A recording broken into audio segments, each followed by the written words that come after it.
முகமது இப்ராஹிம் அப்படிங்கிறவங்க ஆவடி திருமுல்லை வாயிலிருந்து கேட்குறாங்க, அல்தாஃபி, நீங்கள் ஒரு குர்ஆன் வசனத்தையும் அல்லது ஹதீஸையும் படித்து எப்படி ஒரு விளக்கத்தை கொடுப்பீர்களோ அதைவிட அதிகமான ஞானமும் தகுதி உள்ளவர்கள் சஹாபாக்கள். அப்படி இருக்கையில் அவர்களுடைய கருத்தை நாம் ஏன் ஏற்கக்கூடாது அப்படின்னு கேட்குறாங்க. தாராளமாக ஏற்கலாம். அதெல்லாம் ஏற்கக்கூடாது என்று சொல்லுகிற அதிகாரம் யாருக்கும் கிடையாது. யாருடைய கருத்தையும் யாருடைய குர்ஆனுடைய விளக்கத்தையும் ஹதீஸுடைய விளக்கத்தையும் குர்ஆனுக்கும் ஹதீஸுக்கும் நெருக்கமாக இருக்கிறது, விளக்கமாக இருக்கிறது என்று சொன்னால் அதை ஏற்பதில் எந்த தடையும் இல்லை. என்ன சொல்கிறோம்னு கேட்டால், பின்பற்றுதல் என்கிற நிலைக்கு வரும் பொழுது அப்போ தான் அது ஒரு கேள்விக்குறியாகுது. கருத்து விளக்கம் சொல்கிறது, அதை ஒப்பிட்டு பார்ப்பது, எல்லாரிடமும் அது மாதிரியான ஞானமும் இருக்கும், யாரிடமிருந்தும் பெறலாம். இவங்கள்ட்ட தான் அது, அவங்கள்ட்ட தான் அது அப்படின்னா இல்லை.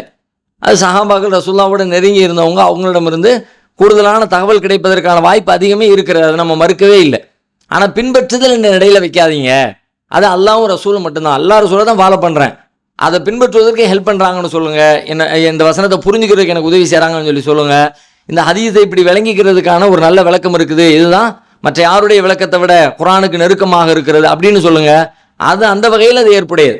அது அல்லாமல் பின்பற்றுதல் என்ற இடத்துல வைக்கும்போது அப்போ அல்லாஹ் சொன்ன அந்த வசனங்கள்லாம் கேள்விக்குறியாயிரும். யா அய்யுஹல்லதீன ஆமனூ அத்தியுல்லாஹ வ அத்தியுர் ரசூல், அல்லாஹ்வுக்கு கட்டுப்படுங்க, அல்லாஹ்வுடைய தூதருக்கு கட்டுப்படுங்க என்று சொல்லக்கூடிய நூற்றுக்கணக்கான வசனங்கள் கேள்விக்குறியாகிறது.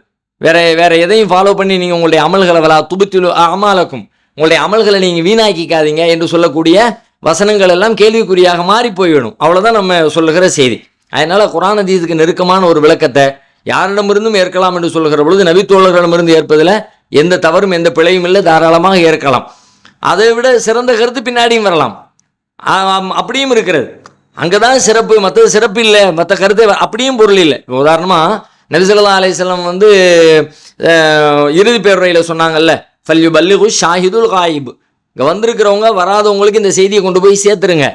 ருப்பமும் பல்லகின் அவாமின் சாமின், எத்தனையோ நேரடியாக கேட்கக்கூடியவர்களை விட அவர்களிடமிருந்து எடுத்து சொல்லப்படுகிறவர்கள் அதை மிக தெளிவாக விளங்கி கொள்ளக்கூடியவர்களாகவும் அதை பேணக்கூடியவர்களாகவும் இருப்பாங்க அப்படிங்கிற ஒரு கருத்துப்பட ரசூலுல்லாஹ் சொல்கிறாங்கல்ல.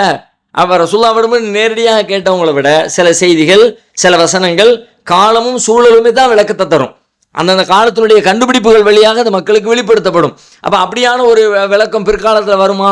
வர வாய்ப்பு இருக்கிறது. அப்போ அதை ஏற்றுக்கொள்ளலாமா? ஏற்றுக்கொள்ளுங்க. அதை கருத்தை ஏற்றல் அப்படிங்கிறத பொறுத்த வரைக்கும் எல்லோருடைய கருத்தையும் ஏற்க வேண்டும்ங்கிறதுல நமக்கு இந்த மாற்று கருத்தும் இல்லை.